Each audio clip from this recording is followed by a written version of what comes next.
Hello friends and welcome back to my YouTube channel. आज हम start कर रहे हैं एक नई सीरीज जो कि है मेटाबॉलिज्म। हम स्टार्ट करेंगे विद कार्बोहाइड्रेट मेटाबॉलिज्म। आज हम पढ़ेंगे सबसे पहला pathway that is glycolysis and then the linking reaction. Glycolysis का मतलब होता है ग्लूकोज का ब्रेक डाउन होना, जो कि 10 स्टेप्स में होता है, which results in formation of 2 molecules of pyruvate.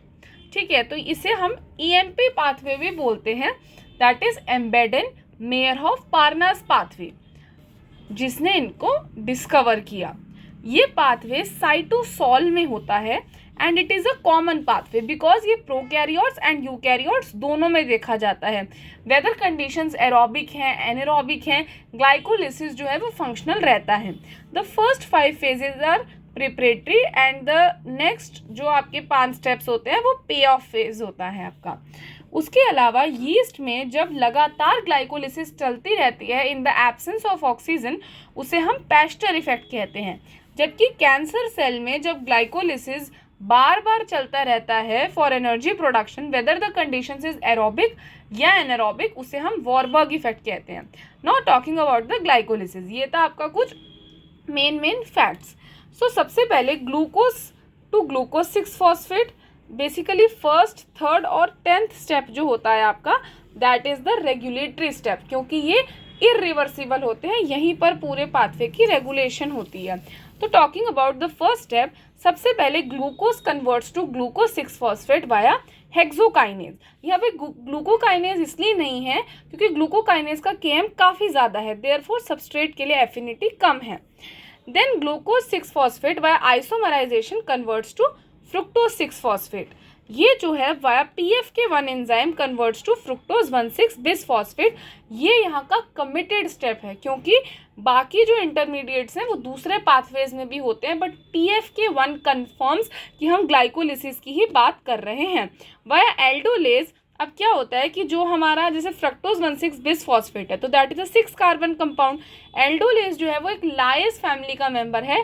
अब ये इसको 3-3 कार्बन में स्प्लिट कर देगा। तो आपको याद रखना है कि जो 6 कार्बन है उसमें से जो ऊपर के 3 कार्बन है that will make DHAP, that is dihydroxy acetone phosphate, and नीचे के 3 carbon will form glycerol aldehyde 3 phosphate. तो यहाँ पर आप देख सकते हैं देन ट्रायोज आइसोमरेज से ये रिएक्शन पॉसिबल हो पाती है। ग्लिसरल एल्डिहाइड 3 फॉस्फेट से बनेगा 1,3 BPG, then it converts to 3 PGA, 2 PGA, PEP and then finally pyruvate. तो अब ये स्टेप्स रेगुलेट कैसे होते हैं? ठीक है, तो रेगुलेशन का पॉइंट क्या है? फर्स्ट में आप यहाँ पे देख सकते हैं कि सबके सब स्टेप्स ATP से इनहिबिट होते हैं, AMP एक्टिवेटर होता है। In case of first that is hexokinase, यहाँ पर ATP और जो आपका ग्लूकोज 6 फॉस्फेट होता है वो फीडबैक इनहिबिशन दे रहा है। थर्ड में जो कि PFK1 है, वहाँ पर ATP, citrate and low pH are inhibitory, जबकि fructose 6 phosphate, fructose 2,6 bisphosphate, AMP and आपका हाई pH आर एक्टिवेशन में हेल्प करने वाले मॉलिक्यूल्स।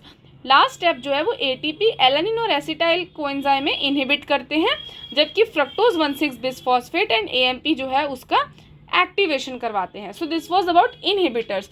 इसके अलावा there are certain important inhibitors, like ये जो स्टेप है आपका, this is inhibited by bromohydroxy acetone phosphate. For this step it is inhibited by iodoacetate. This step arsenate and 2,3 BPG are known to inhibit, but main आपके first, third और 10th है जो कि irreversible and regulatory steps होते हैं।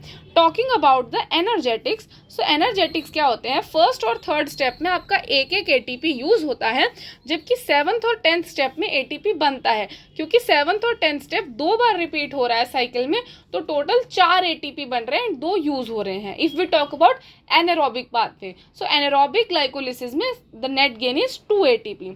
पर अगर हम बात करें एरोबिक की, तो वहाँ पर 2 ATP के साथ साथ 2 NADPHP बन रहे हैं, which is formed in the step number 6। NADH की यहाँ पर फॉर्मेशन होगी। तो ये कुछ इंपॉर्टेंट बातें हैं कि first, third and 10th are regulatory step and irreversible. Third is the committed step. 7th and 10th are substrate level phosphorylation, क्योंकि जो ADP जो है, जो फॉस्फेट वो ऐड कर रहा है ATP में, वो फॉस्फेट उसको सबस्ट्रेट दे रहा है. So this is important. So this was the entire glycolysis. इसके अलावा हम एक और बात याद रख सकते हैं विच इज़ कि यहाँ पर एनर्जी रिच मॉलिक्यूल्स हैं PEP and 1,3 BPG. So this was glycolysis को हमने 3 पार्ट्स में डिवाइड करके पढ़ा, जो कि पहला है कि what are the facts, second is what is the pathway, third is the inhibitors and the energetics. Talking about the linking reaction, now आपके पायरुवेट मॉलिक्यूल्स बन गए 2.